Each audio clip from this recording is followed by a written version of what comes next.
Ketua 2 PPG Prajabatan gelombang kedua akan mempresentasikan hasil kerjasama kami atau hasil diskusi kami tentang bagaimana kami dalam kelompok menganalisis kasus tentang seorang siswa bernama Diana.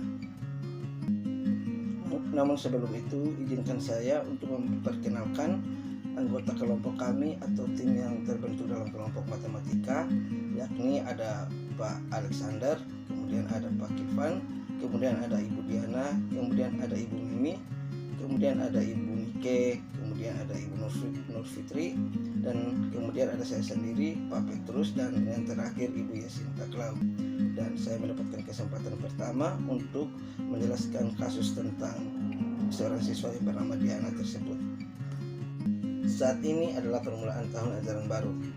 Anda adalah seorang guru wali kelas 4 SD yang memiliki peserta didik atau anak yang berumur 10 tahun bernama Diana. Wali kelas 3-nya mengeluhkan dinamika bersekolah Diana kepada Anda. Guru wali kelas tersebut mengatakan nilainya jauh tertinggal dari teman-teman lainnya di kelas. Diana juga kurang baik dalam mengerjakan pekerjaan rumahnya selama masa pembelajaran jarak jauh kemarin. Bahkan pihak wali kelasnya mengatakan bahwa ia khawatir dengan tuntutan yang semakin tinggi di kelas 4 di pelajaran IPA, Bahasa, dan IPS yang membutuhkan banyak bacaan. Diana seringkali tidak menyelesaikan tugas-tugas yang diberikan dan ulangannya menunjukkan nilai buruk. Namun demikian, ketika materi tugas dan ulangan tersebut diulangi secara lisan dan individual, Diana dapat menjawabnya. Inti dari kasus Diana ini ialah Diana mengalami persoalan atau masalah ketika tugas itu diberikan satu kali. Namun ketika tugas atau ulangan itu dilakukan remedial kepada Diana dan secara individual, Diana mampu menyelesaikan tugas tersebut dan dapat menjawab tuntutan dari apa yang diberikan oleh guru tersebut, sehingga yang dialami oleh seorang Diana, ia memerlukan yang namanya remedial atau pengulangan materi atau pengulangan ulangan. Sekian dari saya dan akan dilanjutkan oleh teman yang lain. Saya Yasinta Klau akan menjelaskan terkait hasil analisis kekurangan dan kelebihan dalam kasus Diana. Kekurangan Diana adalah dalam proses pembelajaran maupun ujian dengan bahan bacaan, Diana tidak dapat menyelesaikan bahkan mengerjakannya. Kelebihan Diana adalah Diana dapat belajar dan menyelesaikan ujian dengan tuntas jika dilakukan secara lisan. Nama saya Jepang Panggedai. Saya akan menjelaskan hipotesis dari kasus Diana. Jika kelompok kami menjadi wali kelas 4 Diana berdasarkan cerita pengalaman dari kelas 3-nya Diana, maka kelompok kami mengambil hipotesis yang pertama, Diana belum bisa membaca karena pada saat guru tersebut memberikan soal secara tertulis, Diana tidak dapat mengerjakannya sehingga berakibat pada nilai Diana menjadi rendah. Dan hipotesis yang kedua adalah Diana memiliki gaya belajar auditori atau Diana dapat memahami sesuatu dengan pendengarannya. Karena pada saat guru kelas 3 tersebut memberikan pengulangan materi dan ulangan secara lisan, Diana dapat menjawab dengan tepat. Saya, Nur Fitri Maleng, akan menjelaskan cara melakukan asesmen terhadap keadaan Diana. Pada langkah yang pertama, kelompok kami melakukan asesmen diagnostik terlebih dahulu untuk memetakan karakteristik Diana, meliputi kesiapan belajar, minat, serta profil belajarnya. Asesmen diagnostik ini juga sekaligus menjadi jawaban atas hipotesis kami sebelumnya. Saya Alexander Lodiki Alasan mau menjelaskan tentang asesmen yang dilakukan untuk kasus Diana. Untuk step 2, kita sebagai guru melakukan rancangan pembelajaran yang ada di dalamnya, yaitu asesmen sumatif dan formatif yang dilakukan sesuai dengan asesmen diagnostik. Saya Nike Arliani Dolomauti akan menjelaskan tentang Langkah ketiga dari cara melakukan asesmen terhadap keadaan Diana. Langkah yang ketiga adalah melakukan evaluasi serta refleksi secara berjangka untuk melihat perkembangan prestasi belajar Diana. Halo, saya Diana Sitedola. Saya akan menjelaskan mengenai jenis asesmen yang akan diberikan pada kasus Diana dan bagaimana pertimbangan kelompok kami memilih jenis asesmen tersebut. Namun sebelum itu saya akan menjelaskan jenis-jenis asesmen berdasarkan sumber yang kami peroleh dari LMS pada bagian eksplorasi konsep. Ada 3 jenis asesmen, yaitu yang pertama performance assessment.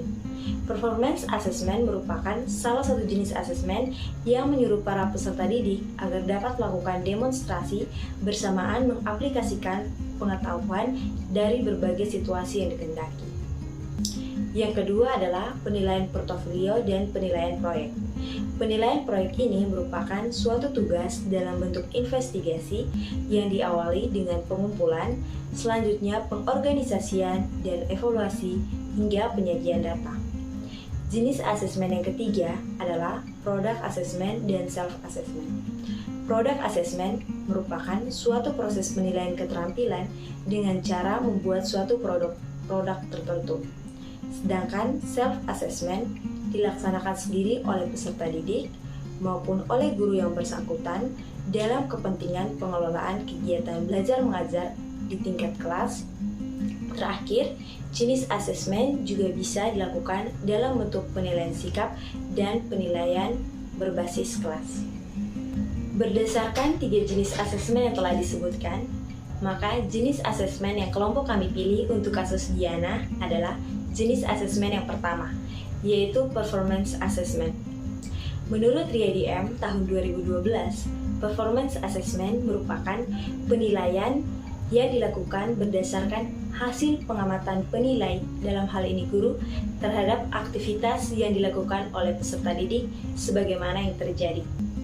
Penilaian yang dilakukan dapat berupa unjuk kerja atau penilaian tingkah laku atau interaksi. Nah, menurut kelompok kami, jenis asesmen yang sesuai adalah yang telah saya sebutkan sebelumnya, yaitu performance assessment. Performance assessment merupakan salah satu jenis asesmen yang menyuruh para peserta didik untuk dapat melakukan demonstrasi bersamaan dengan mengaplikasikan pengetahuan di berbagai situasi yang dikehendaki. Performance assessment yang dilakukan oleh guru untuk mengetahui kemampuan peserta didik dalam memahami dan mengaplikasikan pengetahuan yang diterimanya selama proses pembelajaran. Penilaian dilakukan terhadap unjuk kerja, tingkah laku maupun interaksi. Nah, Diana ini memiliki kelebihan menyelesaikan tugas secara lisan atau auditori, sehingga hal ini memudahkan Diana dapat dengan mudah menyerap informasi yang disampaikan oleh teman maupun guru secara langsung. Jadi dengan adanya demonstrasi, maka interaksi antara peserta didik lebih banyak terjadi maupun interaksi antara guru dan peserta didik, sehingga hal ini dapat memudahkan Diana dalam menyelesaikan tugas-tugas yang diberikan sekaligus menyerap materi yang diterima. Maka menurut kami, jenis asesmen performance assessment ini merupakan salah satu bentuk asesmen yang tepat untuk diberikan kepada Diana.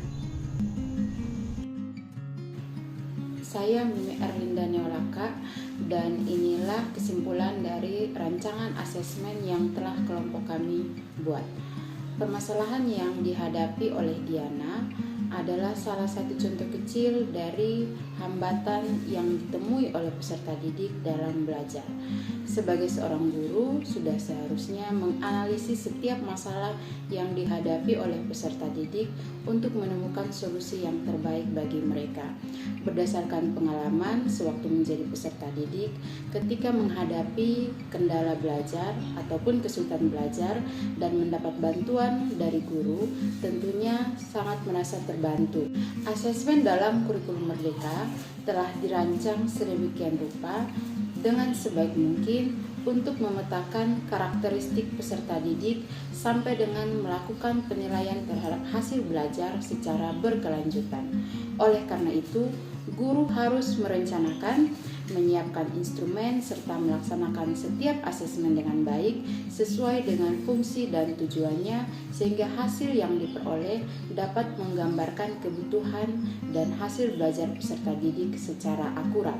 Pelajaran penting yang dapat diambil dari kasus Diana adalah sebagai seorang guru, kenali dengan baik setiap peserta didik, ketahuilah kebutuhan belajar mereka masing-masing, dan pasti pembelajaran yang telah direncanakan dapat dilaksanakan secara efektif sehingga tujuan pembelajaran yang diinginkan dapat dicapai secara maksimal.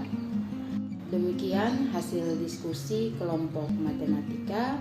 Semoga video ini bermanfaat. Apabila ada pertanyaan dan komentar, silahkan diketik di kolom di bawah. Sampai jumpa di video berikutnya.